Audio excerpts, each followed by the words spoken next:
The Emancipation Day picnic was an event that is said to have rivaled only Christmas as the high point in the lives of Black Canadians living in the Niagara region. From 1924 until the early 70s, as many as 8,000 people could be expected to converge at Lakeside Park in Port Dalhousie to attend the big picnic each year.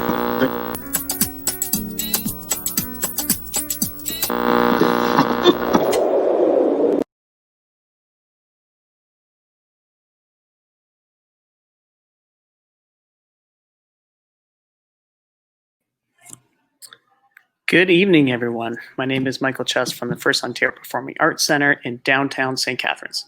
On behalf of our key presenting organizations, Matter of Black and Black Own 905, and all of our event organizers and community partners, thank you so much for joining us, and welcome to our second live stream event this weekend in celebration of Emancipation Day, STC.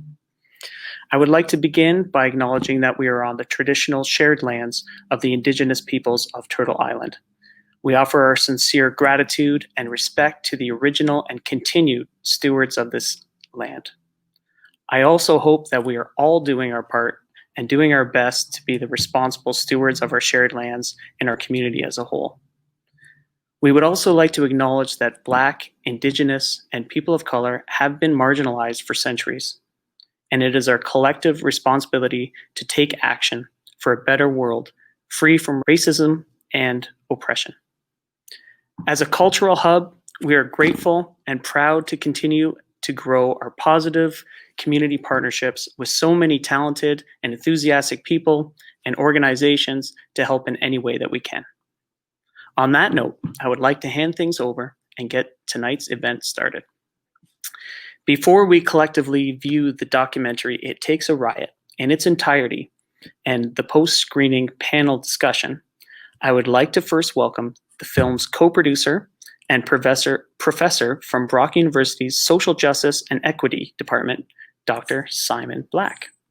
So we can put you up on screen here. Hello, Simon, welcome. First, thank you, Mike, and welcome everyone. Thank you to the First Performing Arts Center, to my home institution, Brock University, and Brock Social Justice Research Institute, to the City of St. Catharines, and to Matter of Black and Black Own 905 for partnering to bring tonight's screening and panel discussion to an online audience as part of the city's Emancipation Day programming. It Takes a Riot, Race, Rebellion, and Reform is directed by Howard Grandison and produced by myself, Grandison, and Idil Abdillahi. The project received generous funding from the Social Justice Research Institute at Brock and the Akua Benjamin Legacy Project at Ryerson University. The film was made in 2017 to mark the 25th anniversary of the Yonge Street Uprising of 1992, when a peaceful march against police violence organized by the Black Action Defense Committee turned into what the mainstream media and some politicians at the time dubbed a riot, but we as filmmakers prefer to call an uprising or rebellion. It was an important moment in the fight against anti-Black racism in Canada, yet it's a moment too often ignored in our history books and seldom taught in our schools. While Emancipation Day marks an important moment in the history of the Black freedom struggle in Canada, by sharing this film with you tonight, especially in the context of recent police killings of Black people and a resurgent Black Lives Matter movement, we hope that you, the audience, will see that this freedom struggle is not simply history, but ongoing. With that, we now present It Takes a Riot, Race, Rebellion, Reform.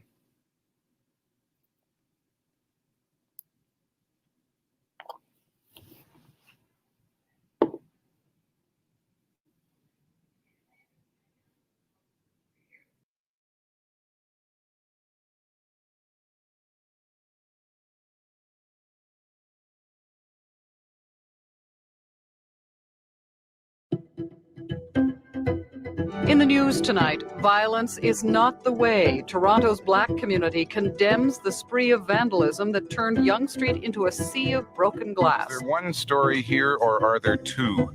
Here, of course, is Toronto. Toronto the good, as we once said, and the one story, the event, is the violence that broke out in Midtown last night. But what started as a peaceful demonstration slid into a spree of violence. It's an ugly story, chilling, upsetting. The riot, for riot it was, broke out after Demonstrators a were demonstration protesting the about verdict racism. in the Rodney King case and the shooting of a black man by Toronto police last began weekend. as a peaceful downtown demonstration at the U.S. consulate, and it turned into a 5-hour rampage of rioting and looting along 20 blocks of Toronto's main drag, Yonge Street. I just think it was due. It was due. The cops are shooting too many people. It's time. And there is no doubt at all that there is racism here and racial tension. We're out of control. They're dead people. What's more important, broken windows or dead people?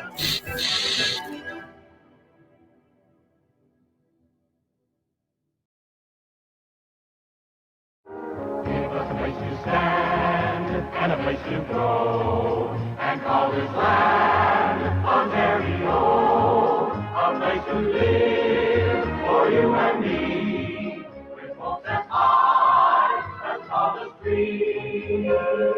Give us a land of lakes and a land of snow, and we will build Ontario. A place to stand, a place to grow, Ontario.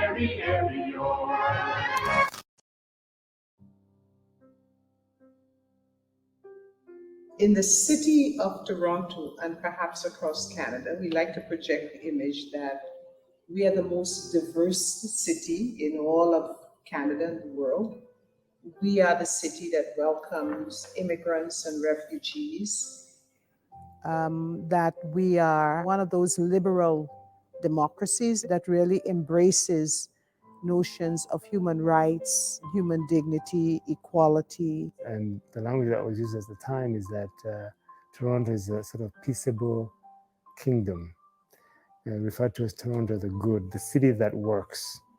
It prides itself in the suggestion that they are special and different than the Americanized version of how they treat blacks or anyone. Well, you know, the image of Canada outside of Canada is, at that point, was one that was based on harmony, multiculturalism, a place that was safe and clean and welcoming of everyone. It would always annoy me when I traveled that people's understanding of what Canada was really nothing like my own experience.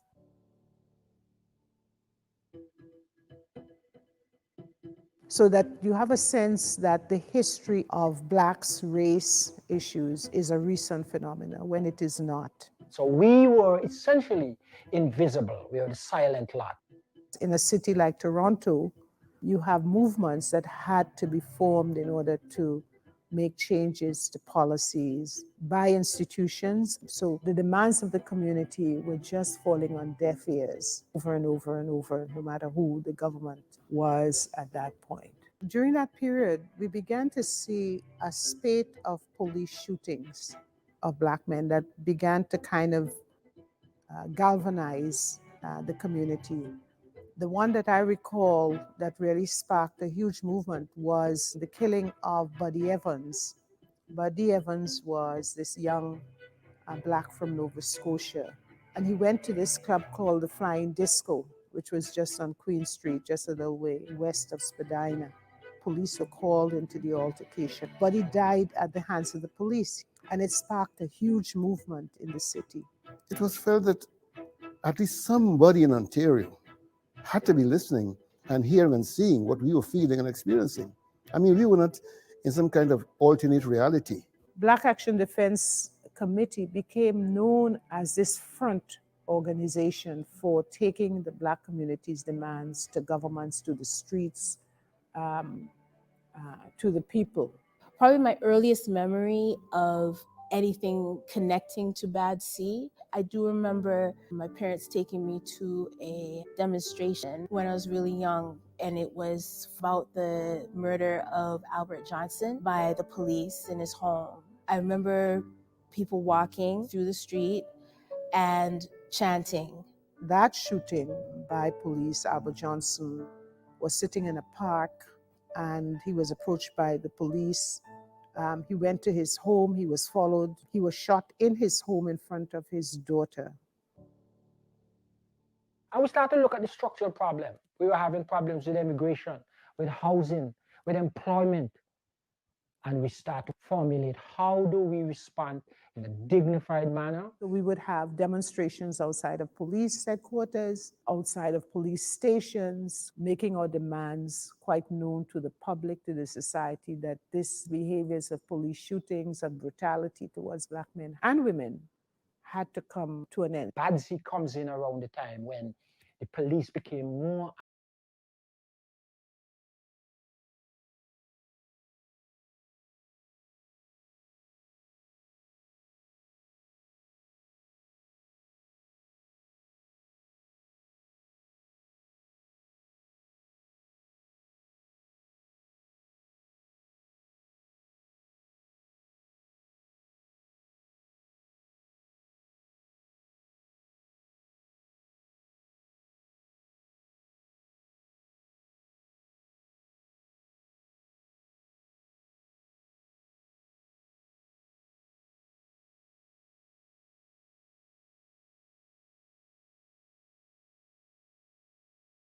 of outrage about what had happened. And again, to some extent, that had to do with the backdrop of the Rodney King.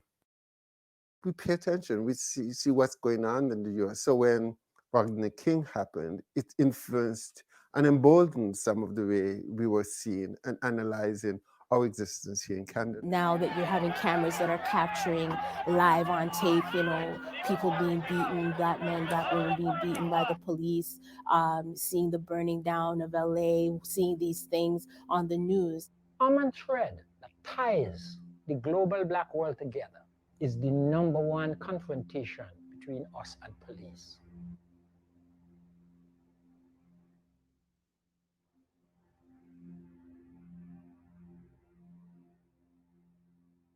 Wade Lawson in particular, they said that he was trying to run the police down, except Michael Wade Lawson's bullet was found in the back of his head. The killing of Michael Wade Lawson was chilling on a number of levels. They used this dum-dum bullet, and they were never charged with it. I'm relieved. Race was utterly and totally irrelevant to this event. My son was on trial. The 2 police officers weren't.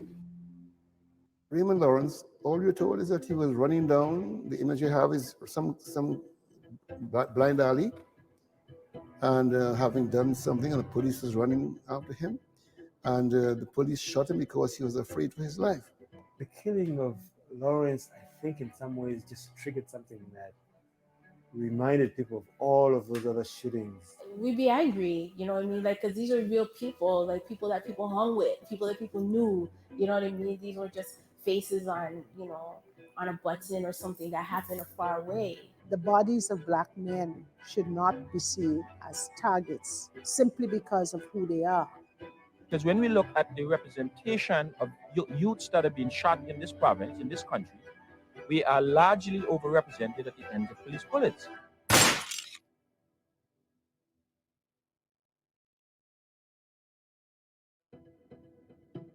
We talked about having an impactful march.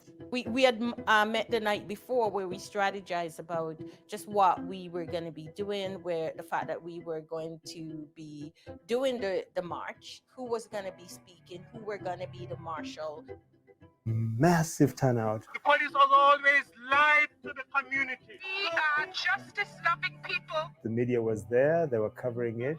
We were on every news station.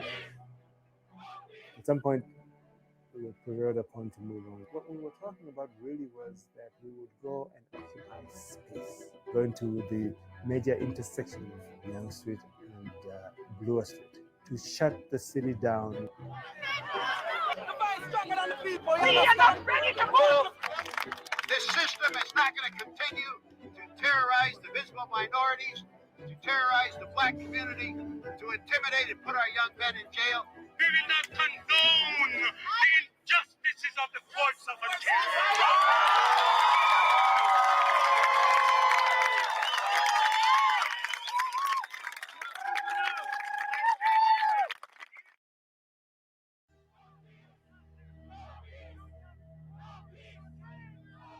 We went down Yonge Street and went all the way to City Hall, Nathan Phillips Square, had a rally, speakers. And after that, the rally was supposed to be over. And really, the expectation was that, as usually happens when the rally is over, people disperse and go home. Let's go, guys. Let's go home, please. Let's go home for love's sake. But people don't want to go. People just did not feel like they were done with what they had to say.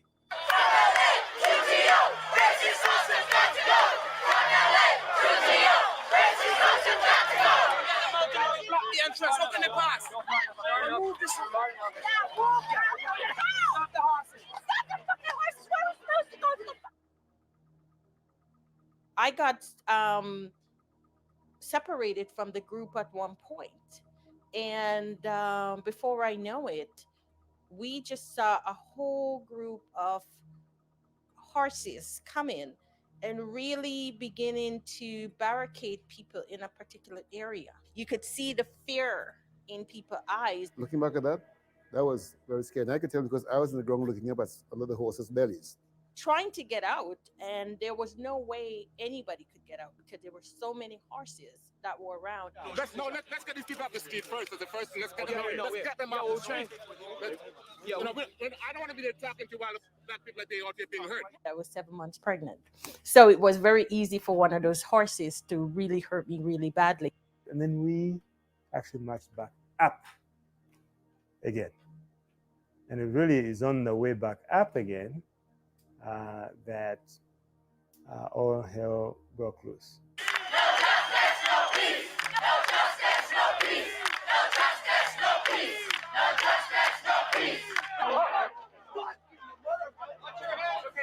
Suddenly, just literally out of the blue, as we were starting to go up Yonge Street, people started trashing the buildings, trashing the city. I'm surprised where the rocks material is from. I saw people with bats, baseball bats. I don't know where they came from. If the business community lose a lot of money tonight, then Barbara is going to get a lot of pressure tomorrow, and hopefully one thing will lead to another. There was a clear sense that no. It cannot be business as usual. It absolutely cannot be. And that was expressed on the street in terms of how we took over the entire street. It was sort of provoked by other people who joined the march and had their own motive. And it kind of got really crazy very quickly.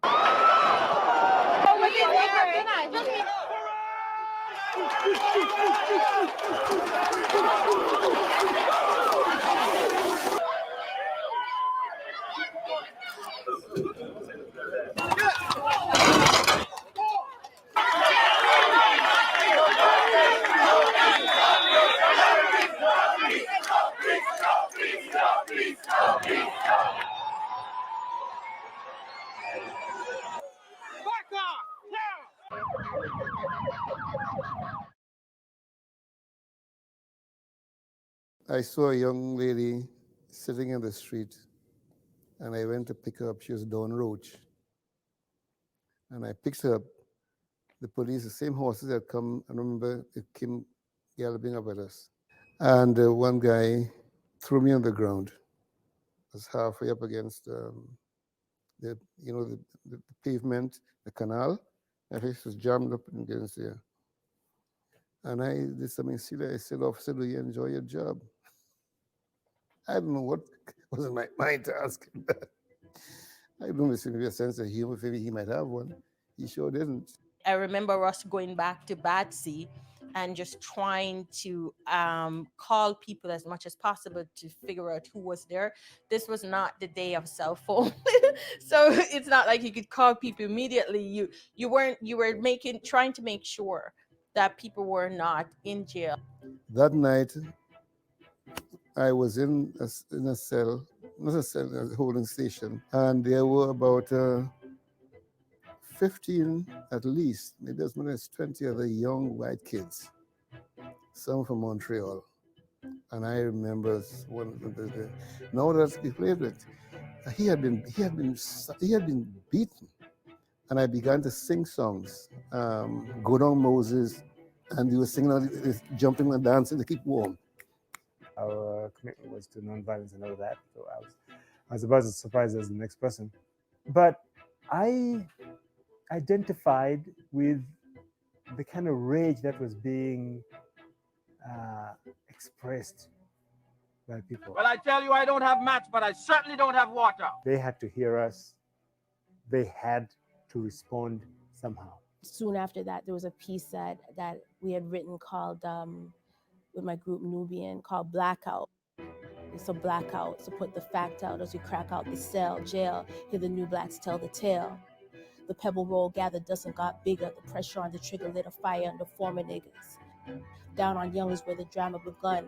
Another brother caught an undercover gun on the run, so we came in a rage. The rampage stage. Toronto never expected that we done turned the page.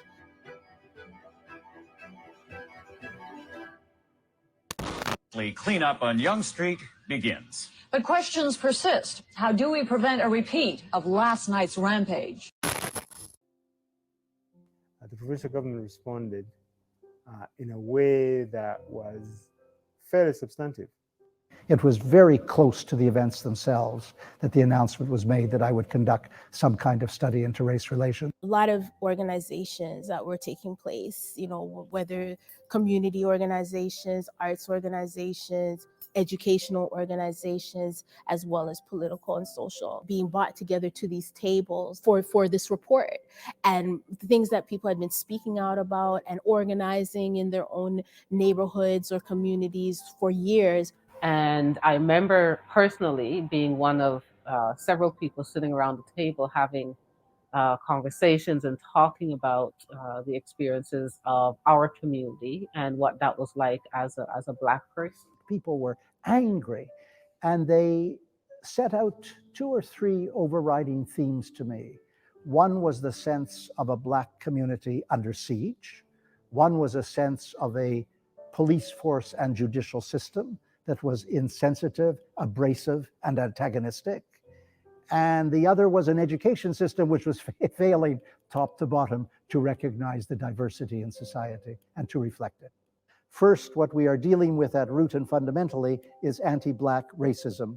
While it is obviously true that every visible minority community experiences the indignities and wounds of systemic discrimination throughout Southern Ontario, it is the Black community which is the focus. Just as the soothing balm of multiculturalism cannot mask racism, so racism cannot mask its primary target. But even before the 30-day study was completed, the government had started to take action.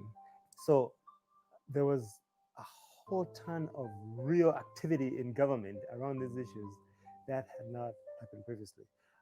The approach was sort of kind of a holistic take on the Black condition. But I don't want to pretend that the report was one of those, inspired documents that spoke truths that had never been spoken before. There was nothing unusual to what I said.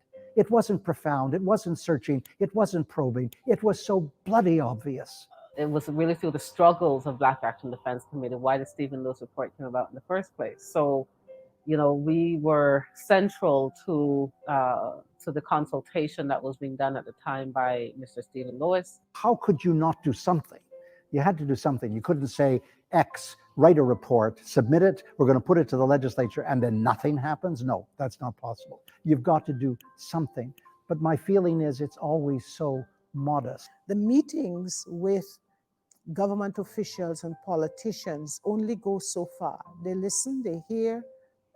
Very often nothing significant happens until a protest is voiced in a way that draws the attention by the media to what is happening in this community. My argument is not that it wouldn't have happened without, it's not that it would not have happened without this, it probably would have, but the timing, in some ways, the content of the legislation probably owed some to the events of May 1992.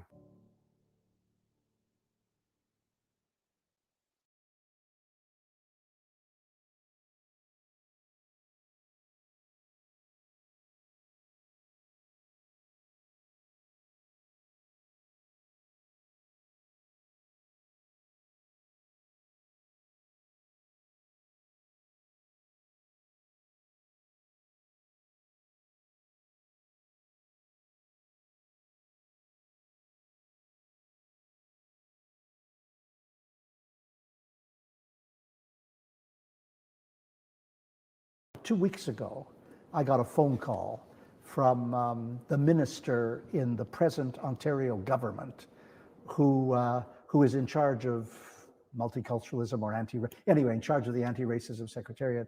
And he talked to me about sitting on an advisory committee that would oversee the enhancement of this secretariat and the things they would do. And I sat there on the phone and I thought to myself, Jesus, 25 years ago we made these recommendations. And you're talking to me now about sitting on an advisory group that would make sure they be implemented a quarter of a century later. Don't shoot! Don't shoot! Don't shoot! Don't shoot! Don't shoot! Tell the homie elevate. Tell the gang elevate. Tell the block elevate. What part of community is to understand what it feels like to be oppressed? But to me, the legacy of the Yonge Street Uprising is how folks kind of, in that time of turmoil, in that time of grieving, that time of anger, they kind of took it upon themselves to do whatever is necessary to get change that they want to see. Direct actions make change. Black Lives Matter to me, reminding folks of where we have come from and where we want to go. Now I'm happy to see that, we have a group like Black Lives Matters who is continuing some of the struggle that Batsy started. You can't keep doing these things to Black people in this city and not have a real resistance fight back happen. I believe that we still have systemic racism in our society. Anti-Black racism. We have the numbers. Don't you ever forget that. I am not just this person, but I am a legacy of ancestries that have come before me, of people that have been revolting in this city from time and really showed us how to do it, and really showed us, what it means to fight and fight and fight and fight and fight, because you know that you deserve better. You know that everyone around you deserves better. We will force you. We're going to be a mobilizing force on the street. You cannot ignore us. And we will force you to make these changes. What is promising is that we haven't stopped. We haven't stopped rebelling. We haven't stopped resisting. We haven't stopped writing and, acting and dancing it and studying it and teaching it and finding ways to let the word be heard. And if there's anything I could say about Toronto, it's a beautiful city. There are many good people in the city. There are many people who believe in the truth. But to believe in the truth is not enough. It isn't enough. It isn't enough to believe in truth as an ideal, that we are equal before the law. I like to say that we carry within us the DNA of resistance.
Bell Hooks writes on this.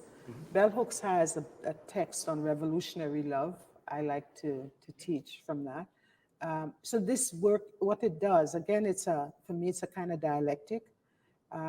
Because on the one hand, you get extremely angry, right, against the state, against these practices or what have you. But the people with whom you're working with engenders a kind of love, where people put themselves on the line for you as part of a movement. And no movement, I think, exists with just individuals who join a movement.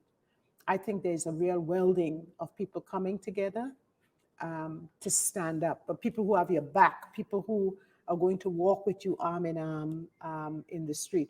And it's not just, it stays within the movement, but as you work in that vein, you become, love becomes something that is not just emotional, but you want a systemic kind of love, if you will. You want to see, oh my goodness, you know, like, it's like me when I come home, you know, I'm gone somewhere and I come home and I say, no matter where you roam in, no place like home, right? That you have that love for this space. This, people have asked me, would you take a position, you know, like in another province? And I said, no, I'm not going anywhere. I'm right here. So I asked that question because I think it's important to have historical memory about our way into thinking about activism. And the times are really important as well. And for myself, I was new to education. I just gone into the Faculty of Education at York University and was part of an equity access program for, you know, welcoming racialized people into the profession of teaching. So it took a lot of activism on the part of people like Carl James and Patrick Solomon. And I think it's important for us to remember the people that were leading in some of the action on the ground to make changes in terms of the professions, quote unquote, because in a sense, they allowed the kind of action on the ground to bring about change in the professions itself. So there you have it. Thank you. Interestingly enough, in 1992, I worked with the Ministry of Agriculture at 801 Bay Street, which was at Bay and College. So the march went right by that space. And so I was a policy advisor in the Ontario government at the time, but simultaneously doing a lot of community-based work with Jamaican Canadian Association, Tropicana, individuals like Francis Jeffers and the likes. There are a lot of community being done at that time in the community. So in a sense, it was a time of broad community movement. But I believe the Black Action Defense Committee, Dudley Laws, Lennox Farrell, and others were also really voicing a lot of challenges with Toronto police. And having grown up in Toronto, they were echoing or giving voice to a lot of the feelings that youth and Black community members were facing at the time as well.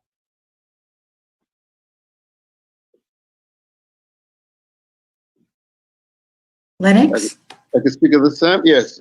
Thank you for that intro regarding the Black Action Defense Committee. In 2011, the year 2011, Ombudsman Marin, who did an investigation of the SIU, the Special Investigative Unit, how it was functioning or malfunctioning, said something that the Ministry of the Attorney General, the ministry that supervised the SIU, quote, were actively working against the SIU director. The Ministry of the Attorney General was actively undermining the SIU, the watchdog that probed police-related deaths, etc. Briefly, the BATC, the Black Action Defense Committee, had come after several years, decades of police injury, deaths, and also the reaction of the society and those in power with the responsibility to ensure that the SIU that the police performed as they should, that the police who were supposed to be constitutionally the main supporters of the law were many times the main breakers of the law. I'll come back to this, the frequency of all being stopped on the roads with slavery. But in 1988, it was a watershed year. In that year, 2 black men had been shot and killed. Before that, you had Albert Johnson, a man who, while reading his Bible in one of the parks, neighbors who opposed to it and called the police, and he ran to his home, which is nearby. The police followed him. He ran up the steps in his house, and they shot him in his home, running up the steps in front of his daughter, his little daughter, 5-year-old daughter. There was Michael Wade Lawson shortly after that, Buddy Evans. Michael Wade Lawson in a stolen car was shot with a bullet that was illegal, a dum-dum bullet that the police that was illegal for the police to be using. But in 1988, there was, in addition to more than one killing, that is the year when Lester Donaldson was killed. He was schizophrenic or had some problems in that area, and and the police were called because he was illegal. And from the reports which we had, he was shot in his room, probably the bedroom, behind a mattress. It was really egregious. And what is worse is that, of course, the trial went on. Our cops, the tops, came out and pressured all kinds of stuff that took place that was unseemly, in our opinion. And the officer who was tried was declared innocent. And he did something then that did something to our community similar to what the police officer kneeling this year on the neck of George Floyd. The death of his death and the way the police reacted really brought home to us how grievous were the circumstances under which we live. Okay, we are live again. I'm going to give people some time to find this new link and hopefully join back on to view. We are streaming again from Facebook page for Emancipation Day STC, as well as Matter of Black, as well as Brock University and First Ontario Performing Arts Center's Facebook and YouTube channels. We have some viewers, so I'm going to start popping in the panelists on screen as they join and hand over my feed to Lennox. So Kattawe, I'm going to hand it over to you first and start popping everybody in. Thanks so much. Thanks to everyone for moving over onto this platform and understanding and empathizing with the tech issues. It's greatly appreciated. And Lennox is coming back, so we can hear more of what Lennox is saying, and he can continue his thoughts. For those that are just joining us, we were referencing the question of where were you in 1992, in addition to how did the times and events represented in the film impact on you personally and or professionally? Lennox, if you'd like to continue your thought for the folks in the audience and for us in the panel as well. Thanks for the technical wizardry. I'm seeing here, I'm just amazed. I was just born just during World War II, the end of it, so you can just imagine that for me, seeing this stuff is like out of the world. What I hope to do, based on the correspondence I had, with 2 things. One is to give an idea of the kind of the background, the context in which the BATC was formed, Black Action Defense Committee. It's linked to the revolt on Yonge Street, and then conclude sometime, I wouldn't do it all at once, with regards to the link between slavery, the patrollers, the runaways, and those of us today who are considered at large by the police, that kind of thing. If that's okay with you. Quickly, again, the climate within which the BATC was formed was, it wasn't overheated, it was normal for us. The shooting, the arresting, person like myself, I was stopped 9 times in one particular year, at least 9 times. And questioned because I looked like someone who had robbed a bank or some such thing.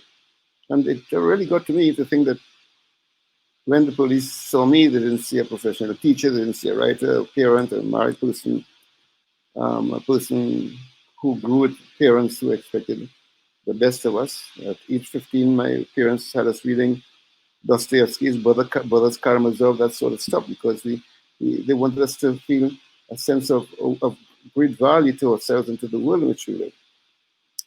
So in addition to the harassing pullovers, the humiliation, the pull out of the car, spread you on the bonnet of the vehicle in February, with your family in the car looking on, I look back at those times and I still feel a sense of deep grievance about it, being pulled over and humiliated in front of my family a number of times. But they were scared. My wife, on occasion, when she asked an officer, "Why did you pull us over?" Excuse the French, she called her an NB, a major bitch. That's what he called her. That's what came out of his mouth. As a husband or spouse. So that time was a time of, as I look back at it now, well, the BATC then, in 1988, 1990, we finally had a meeting with the Peterson government in Ontario at that time. It had come about again with the killing of another black man. 2 people were shot that year. I think one is a woman who was paralyzed. And Lester Donaldson, in his room, he was ill. People said he was schizophrenic. And he was in the bedroom making noises. The police came, went upstairs. And I'm going on what the reports we heard. And shot him behind his mattress or so. When the gentleman who was shot earlier this year in Brampton, I think, when it happened, my mind went in a stark way back to Lester Donaldson, because so the officer went to trial, etc., and he won. He was acquitted, came out, and he came out with his cowboy boots on and puffing a cigar at us. That set off a kind of a rage among us, and that is when the Black Action Defense Committee was formed. The SIU, however, came after. BATC was formed in 88. I think in 1990, there was the Peterson government was in power, in office. And the ongoing agitation, the demonstrations and so, forced the government to have a meeting with us. We met with the Peterson government on the southeast corner of Parliament Building, southeast corner.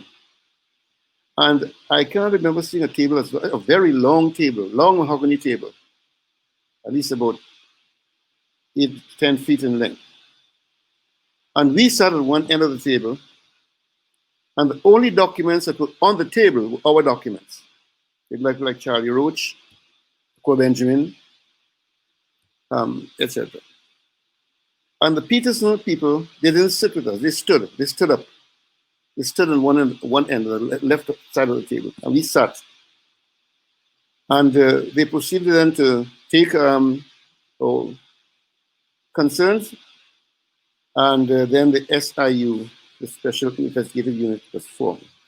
Ostensibly, we understood that it was the first of its kind in any territory in the British Commonwealth country, where we had and the objective was civilian oversight and police misbehavior. It had to be independent. independent of the police, the police union. But as I mentioned earlier on, in 2011, Ombudsman Marin at that time, who investigated the SIU and the ministry responsible for oversight, came to the conclusion that the ministry was actively working against the director of the SIU. And later on, the Toronto Star asked questions on whose side is the government when it came to the function of the SIU and the community, because the shootings continued, the arrests continued. Eventually, we have the carding issues, and it's been an ongoing harassment. Anyone can be pulled over at any time, and any consequence could also occur to you.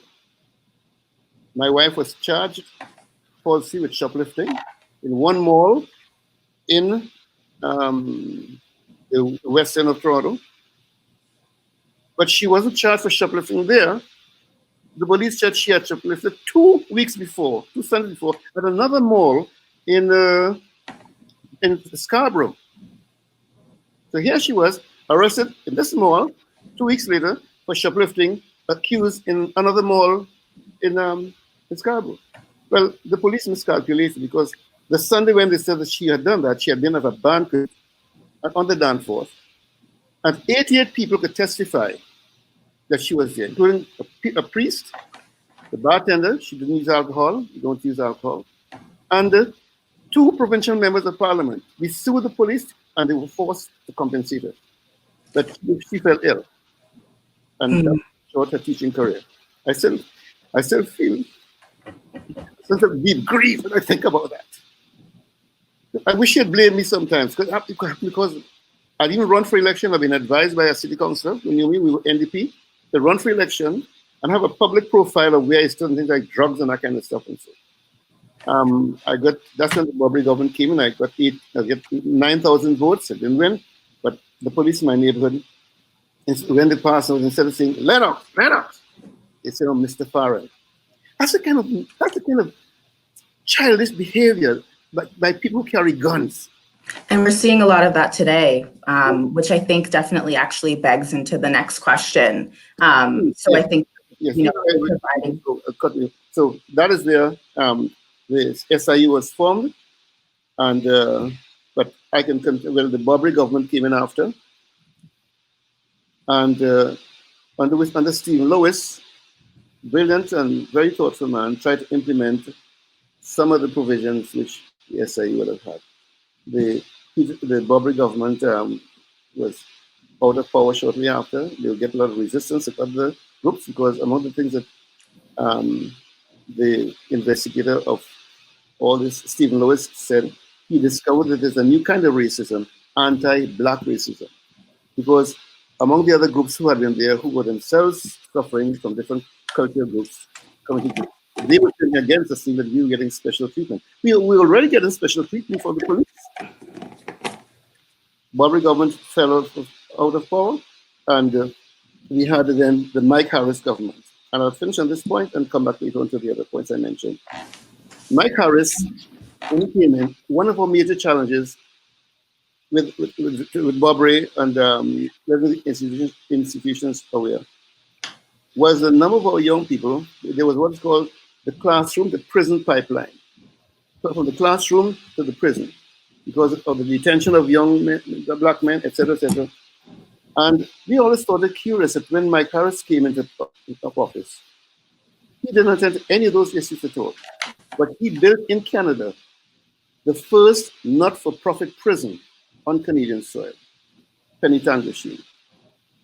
It was later taken over by the government because it was bankrupt and so, but that's what he gave us as a gift to our community. The first not-for-profit prison, because there is an ongoing relationship between racism, poverty, Black communities, and the industrialization of the prison system.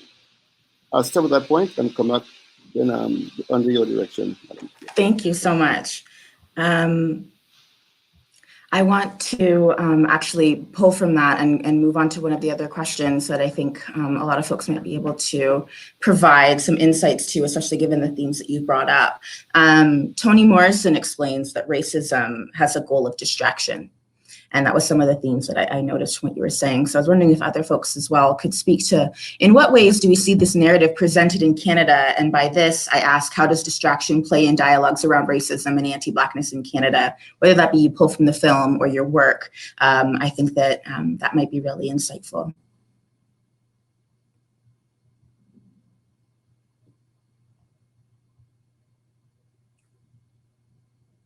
If you'd like to speak, go ahead, Lennox.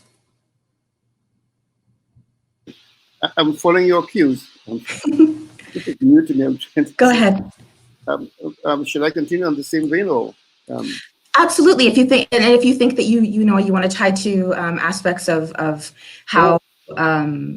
Okay. I thought that distraction, or also to how it connects to themes of what happened in 1992 with the Black Lives Matter movement today as well. So those are some other areas that I think might help. I thought I wouldn't serve the whole meal at certain slices, but then I can. So the Steve Lewis report, a watershed report, identified anti-Black racism.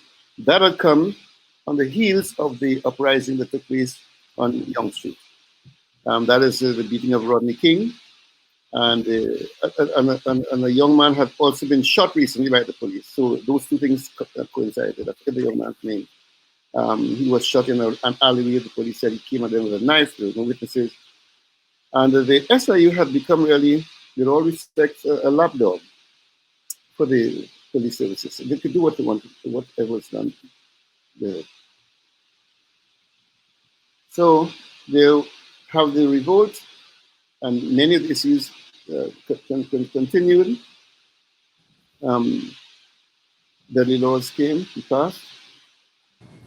And we realized that it was the number of instances which continued under the SIU showed that it had become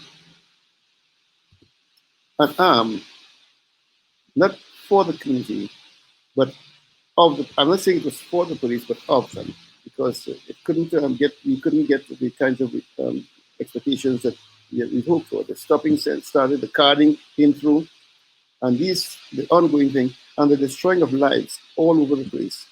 People were, if my wife, for example, we hadn't beaten that charge, she'd had a criminal record and she'd lost her job teaching, and today she couldn't go anywhere. The effect on her lives is significant.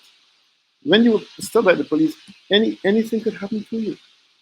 Anything could happen to you. And it became so frequent that on one occasion I remember traveling and seeing a police car behind me. And I remember how my stomach felt tied into knots, expecting to be pulled over. And you can't imagine the rage that surges through me when I realized you couldn't pull me over because I was in a streetcar in public transit. That's the kind of effect it's having on us. And so here was the SIU. Here we were. Bobby governor had come, I had run. Dudley had been charged, and it's a constant harassing.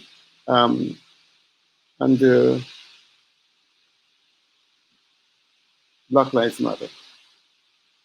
It's just another page, or another chapter in the book with the same title and the same themes. That's what it is. And I was pausing to get some cues to you if I should go on to the issue of slavery and policing. But I'll follow your cues, Madam Chair. Thank you so much. Absolutely. In terms of the idea of it being a page of the same book, it's like Malcolm X said, racism's like a Cadillac. They come out with a new model every year. Yeah. So I definitely think that that's really great. Thank you so much.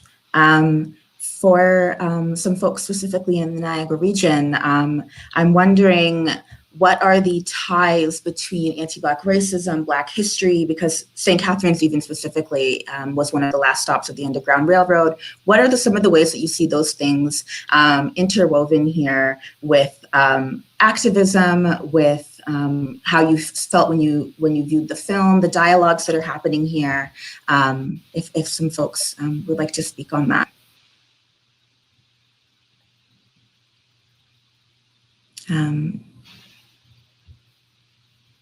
Gervan, would you like to speak to that, especially being one of the only Black university president in Canada? Maybe, you know, speaking to what some of those dialogues look like here might be salient. Yeah, sure. Thank you very much. And I think this discussion is very important. I think the film is very important. Your starting point in terms of the history of this region, and particularly with the act of the Refugee Slave Act in the U.S. 1855, dates back a little bit before that, that resulted in the Underground Railroad being very prominent in the St. Catharines area. The history of the entire southern Ontario, from Buxton, Colchester, so the entire region going right back to the Loyalists from the American Revolution. So I think that in this region, there's been a long history of demonstrated resistance to social injustice. I believe that in many regards, what was happening in 1992, at least at the first phase of the protests, was a reaction to bring attention to what was seen as social injustice. I think what happened on the march up also demonstrates that social injustice unaddressed can boil over and can, in some senses, be on control. And I think we see that at times in terms of the Black Lives Movement, where there's a very defined narrative and goal and attempt to bring attention to, at times, even graphic injustice. But we also see at times pain or hurt unattended can also boil over. And what it means then, I think, for all of us, that in whatever walks of life we have, that paying attention to social injustice, paying attention to ensuring that we're building inclusive societies and inclusive institutions become really important, because otherwise individuals who either feel voiceless or who feel their voices are unheard then are left with few avenues, but avenues of protest. And again, protests can take different paths at time. So in some senses, I also think it motivated a lot of action. In fact, if one takes a look at that period in the 1990s, it did trigger a lot of action. But again, without persistence, some of them, these actions wane and need renewal and need constant examination and critical reflection, which I think is what the panel is doing today as well. So thank you very much for the question. Thank you so much. I think that even just in my mind, one of the things that came next then is thinking about when I watched the film, Lennox said that believing in truth is not enough. You know, to believe in it as an ideal isn't enough. And he goes on to explain that believing in the truth and that we are all equal in front of the law isn't enough. So noting this and seeing that we're all in university spaces, I'm wondering and thinking within the academy, in which ways, if any, does this belief in truth being insufficient present itself? You may, whether it be through your work, your teaching, whatever roles it is that you occupy. So I recognize that's a big question if folks want to take a little bit of time to think, but I would love to hear from Idil or Jean. I know that you two haven't spoken yet, so if you two would like to take the lead on that question.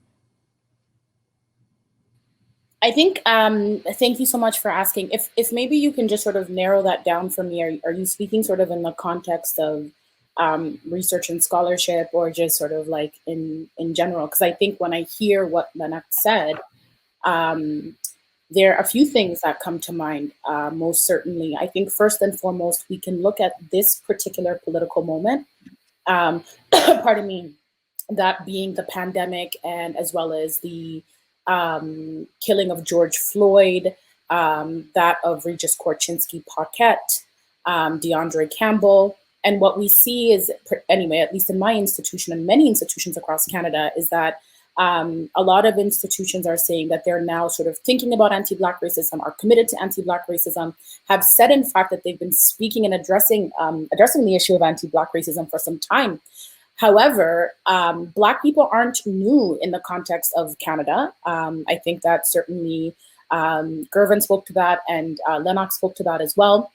And so I think that this idea that this particular push, be it George Floyd or this particular COVID pandemic, having institutions really consider the impacts on Black and Indigenous peoples is quite troublesome.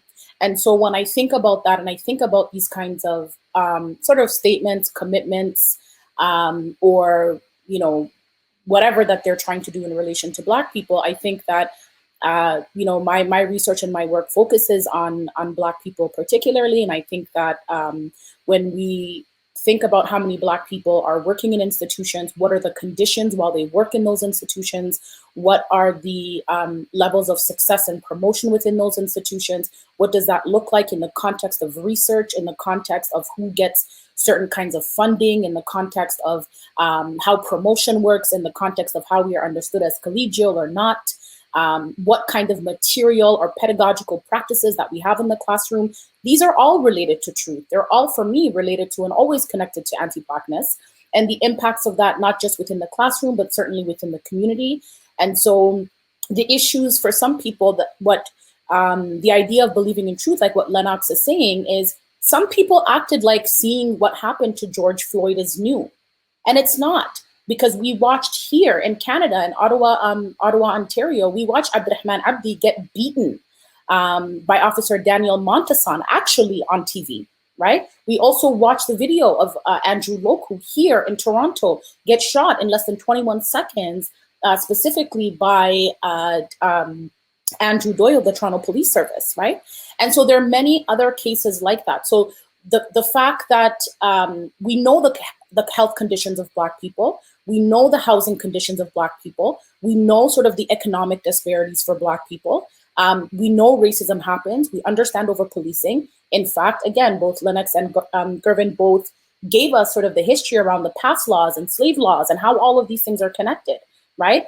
So to act like there's anything new here is actually what the issue is. The issue is there's nothing new here. The concern is, and particularly in my university, and more specifically in my faculty, the Faculty of Community and Social Services, our dean, Dr. Lisa Barnoff, put out a set of actions and responses and like sort of timelines and plans around what the faculty is going to do, as opposed to really thinking about oh, we're really sorry, or we've come to sort of light around this, right? And that for me is actually what's more meaningful about truth, because truth is not just the conversation and the reflection. Truth is also action. And truth is also moving us forward and making those commitments in ways that don't have Black people wasting all of their advocacy and academic time running after an institution to take Black life seriously. Thank you. You nailed that. I mean, you didn't need me to clarify anything. You answered exactly in a way that was super effective.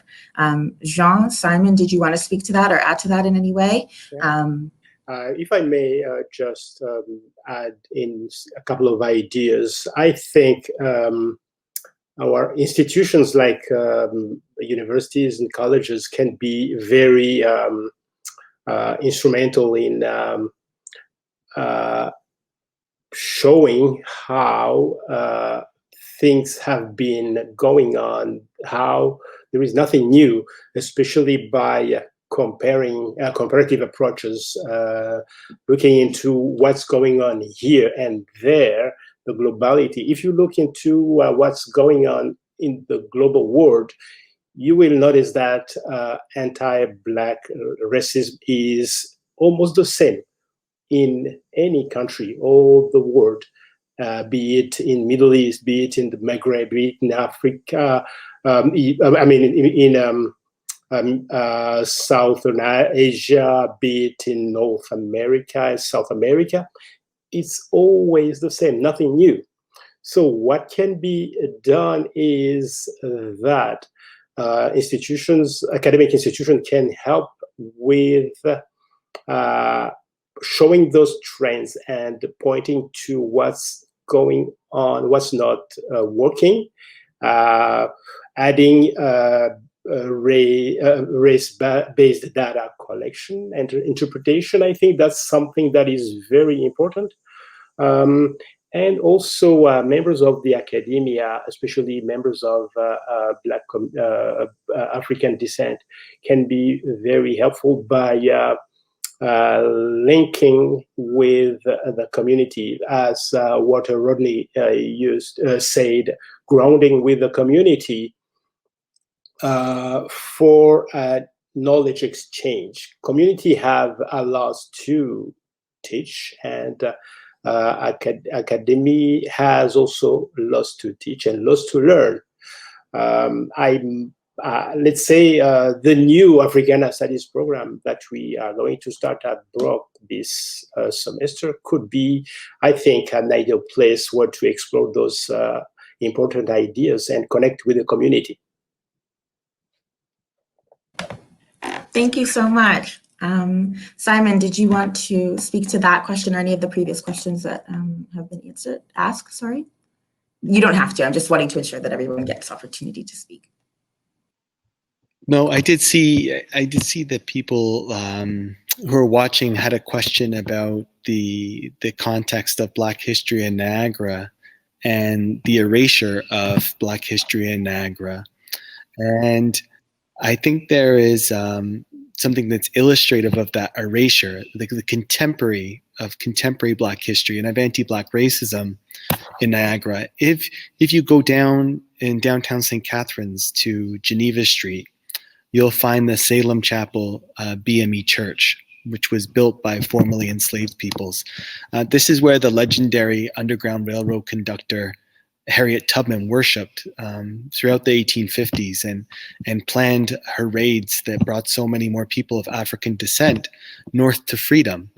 But that's in keeping with what most Canadians understand as Black history in Canada. That Canada was the North Star for enslaved peoples. It was a place of freedom.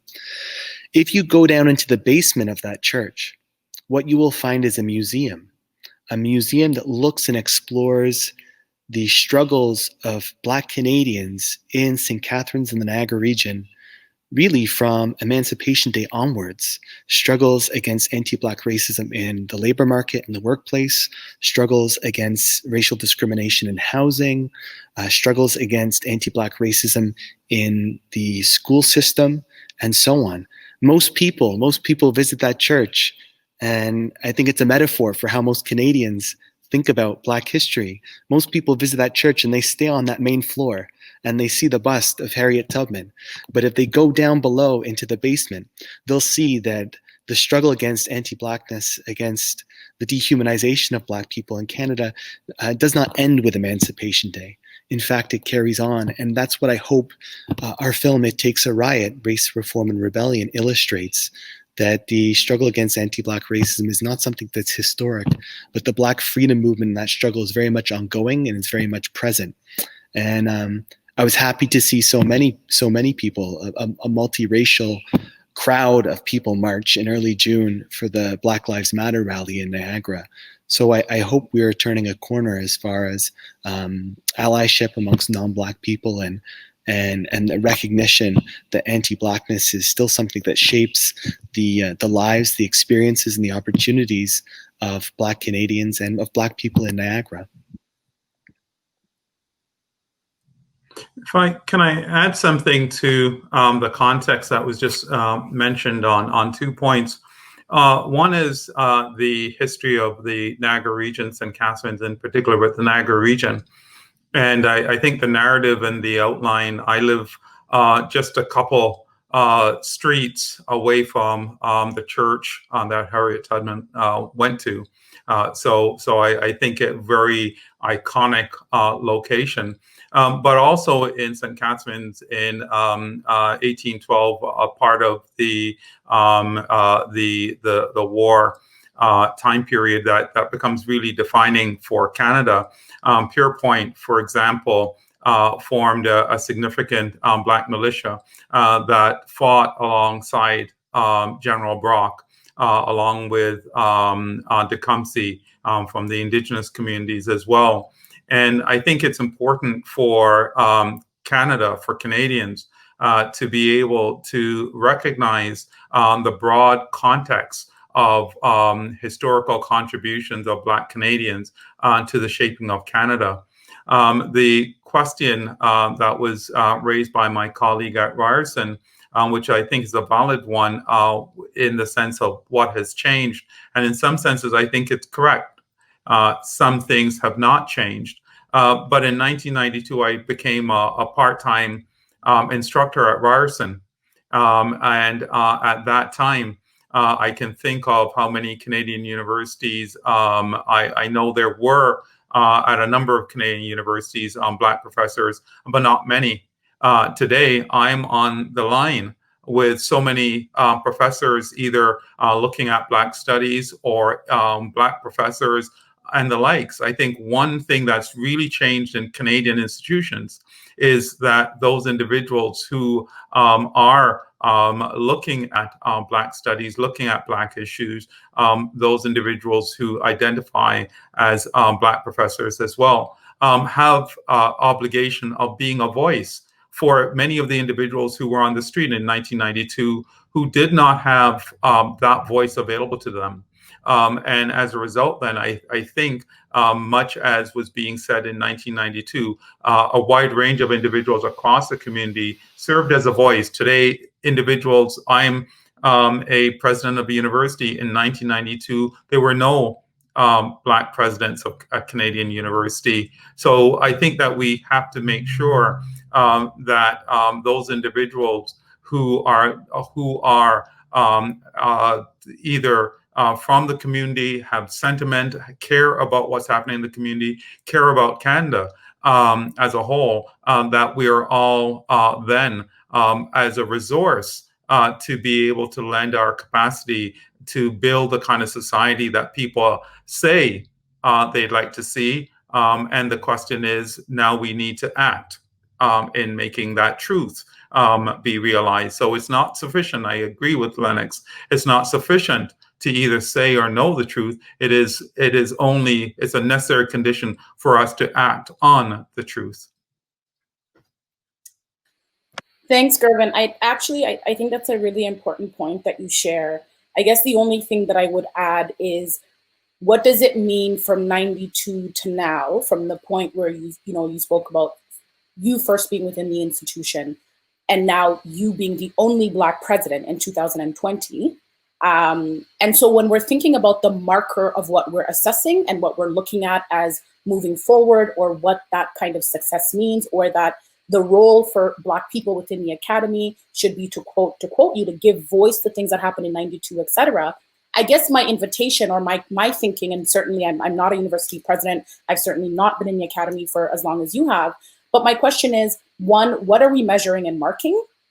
And where do we begin to do that, right?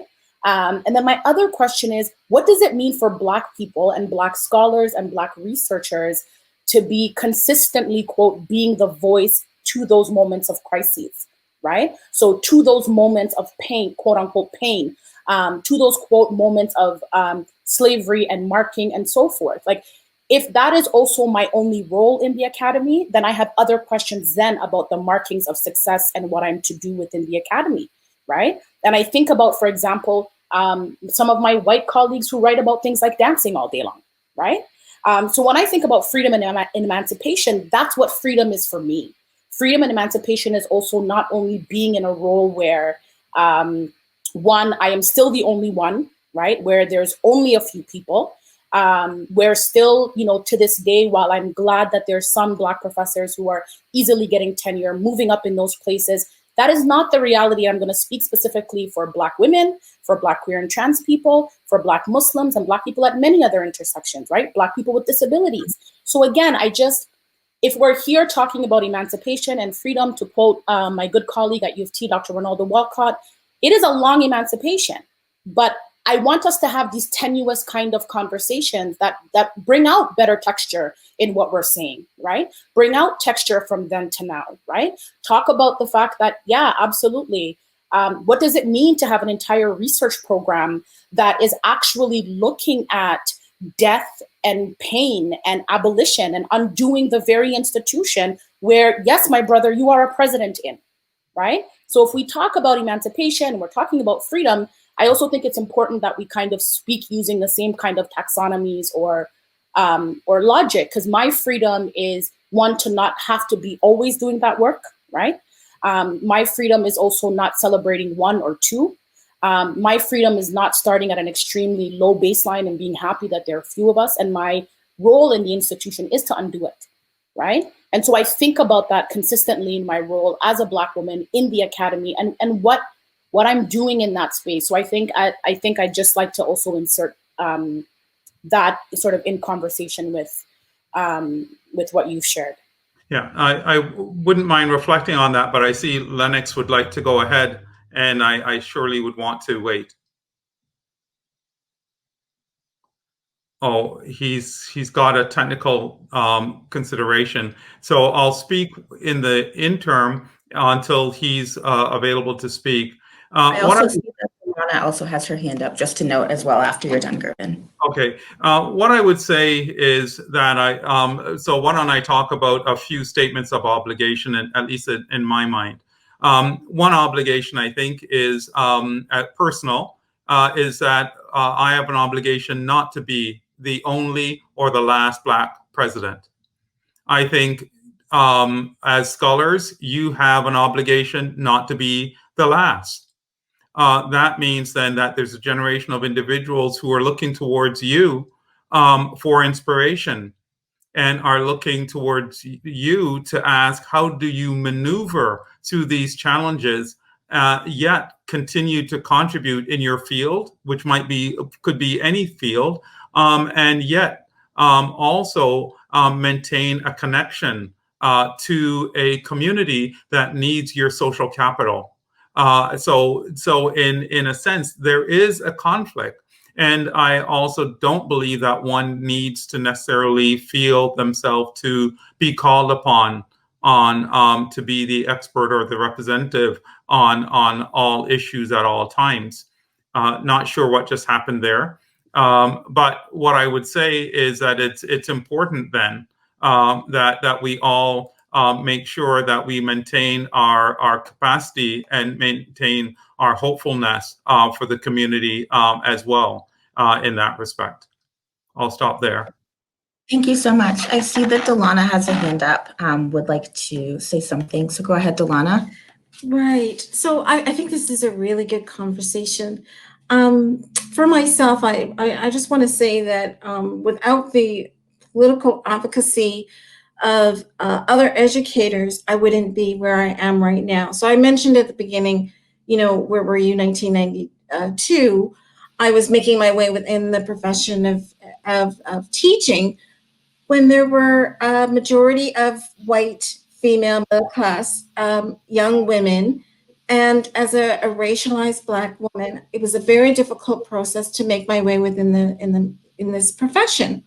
So it was due to the fact of the advocacy of people that had been in the field and believed in social change in the field. And I think to some extent, our histories do play a role in the choices that we go forward to make in the work that we do to make a difference. So it becomes part of, I think, and I'm speaking for myself now, it's part of making sense of why I am where I am right now. And it also brings a lot of sense of empowerment. It's also you carry a sense of burden because you're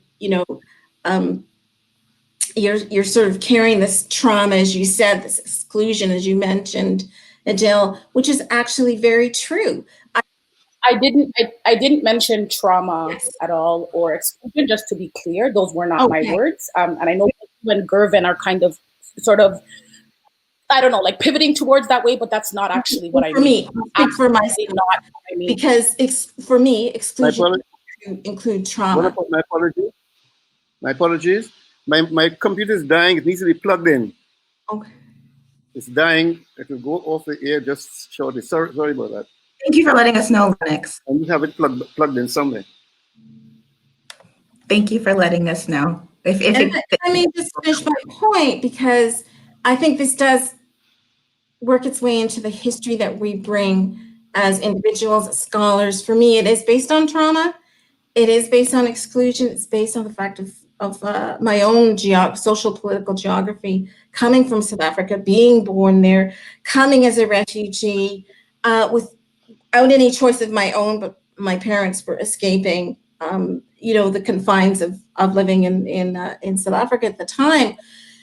So that does carry a certain memory of trauma that then I think informs some of the work that I do to bring about change for other people. And so when I mentioned that, I should have mentioned my own self rather than alluding to all Black people. But I think that's really good, because we do come from such complex backgrounds, and in a sense, we do have to untie what those mean to us as we work within these institutions and try and advance some of our own desires for change in what we do. So I'll leave it there. Thank you. It's a good discussion. Thank you so much. Lennox? Yes, if I could continue on one vein mentioned, and I appreciate the dialogue, free and uninhibited and uninhibiting. I noticed in around here we have people of all backgrounds and races, and so. And in reflecting on what occurred then, what is happening now, and where we are part of, Simon made mention of Harriet Tubman, the professor also of its location. And one of the things that strikes me, among the things, 2 or 3 things strike me, is how immediate are examples of the continuing history we face. Each time how current are the evidences of slavery, of emancipation, of those kinds of things? They're immediate. If you were to go to any Caribbean country, Jamaica, Trinidad, Barbados, part of their national dish is codfish. Anyone here had heard Ackee codfish? In Trinidad, the bulljob and codfish. That's linked directly to slavery, where the slaves that make the sugar and the rum ship to Canada, and Canada would ship the codfish. And for example, in the US, the significance of slavery to the economy and to the development of the whole society at every level. For example, we have what we call Wall Street. As all you know, Wall Street is built by slaves. It's so central to the economy and the development of this hemisphere was enslavement. And with regards to the Harriet Tubman and the fleeing from Canada into the US, one, we speak today in countries like the US of having healthcare, the best healthcare. Do you know who are the first people in this hemisphere to have the best healthcare? Black female slaves. The significance of that is that they had to breed. They were an engine. They weren't humans. So the first people to have healthcare, free healthcare, were Black female slaves. The question of the policing linked to policing, then linked to policing. You had the paterolas. You heard of them? They would patrol to recapture enslaved people who were trying to flee, or you then called runaways. In Jamaica, by the way, there's a bay called Runaway Bay. That is a testimony to these threads of history that are with us. And these paterolas would patrol any Black person they met. They had a right to stop them, see what papers they had to show they were escaping. And when they were not patrolling, they had a number of contingencies placed on them. Among those, that they had to instill terror into the minds of the Black people. So the patrollers, they were the runaways. And in a sense, as a Black man, as a young Black man, as a younger person, I am not I don't experience it to the same degree as I was as a younger man. It is as though we were, or we are still at large. We're no longer runaways, but we are at large. If anyone sees you, I saw that in the US, that woman who was challenging that man who was watching birds, like what a Black man doing this. We are still, wherever we are, at large. And anyone seeing us, we aren't runaways, but there's still that kind of mentality that is attached to us as Black people. And one concluding point, among the people who sat with us at the table when we met with the Peterson government, and I want to mention him among others, there was Dr. Peter Rosenthal. Professor, you know him, Peter Rosenthal? He was a professor of mathematics at the University of Toronto. You know what Peter did? 2 years ago, I took my grandkids, everybody, and we met him in Toronto, had a meal. I wanted them to meet him and take pictures with him. I told him whenever I was in jail somewhere, 2 in the morning, I could tell when my lawyer comes. I said before, they don't call me Lennox and say Mr. Farrell. Oh, my lawyer is here. Peter Rosenthal. Peter went deliberately and did a course in law as a lawyer in order to take young Black men out of prison. And that brings me to the question that we had earlier, and maybe the last major point I'll make, the question of opportunity of participation. Yeah, I move by the idea of truth, and move by it because we live in a hemisphere, and it is not my idea. I heard it from someone. I wish I could remember the name to quote them. We live in a world that exists between the power and the pain. And the farther you are away from the power, the closer you are to the pain. It sounds simplistic, but it at least puts things in a kind of perspective that is easily digestible and understandable, at least to me in that sense. And for any one of us, all of us, for each of us, in my opinion, the challenge is,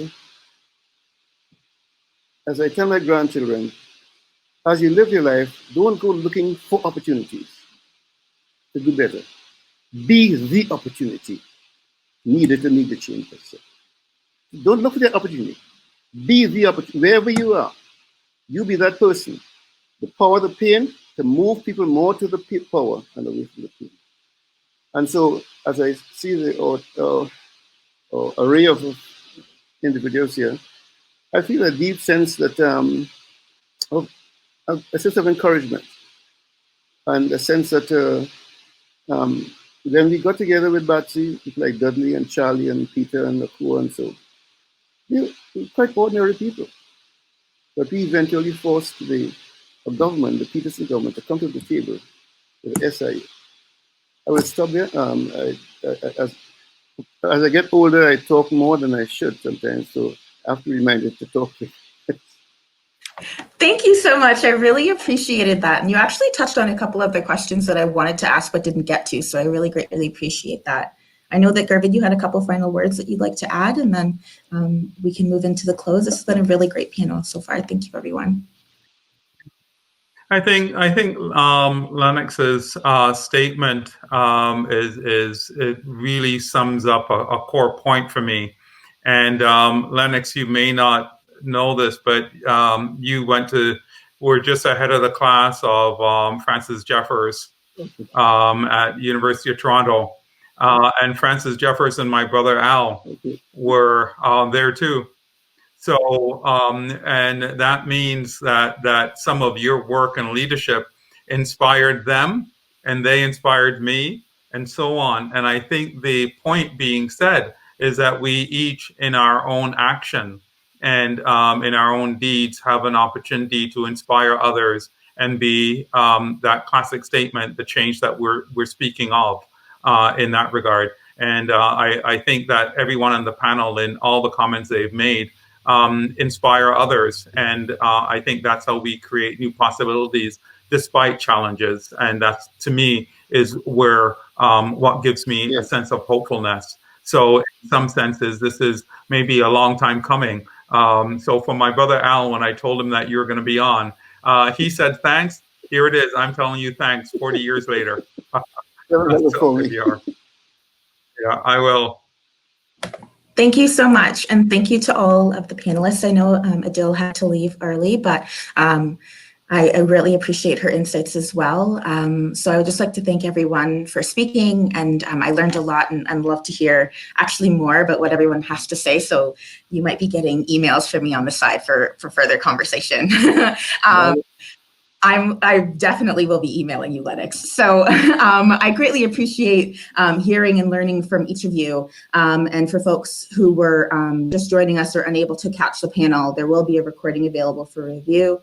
You can contact me at khenry, that's Khenry, like the chocolate bar, at brocku.ca. If you'd like a copy of the footage, I'll get in contact with the right folks. I know that, Simon, you have some words that you'd like to share in terms of moving things forward into the next section.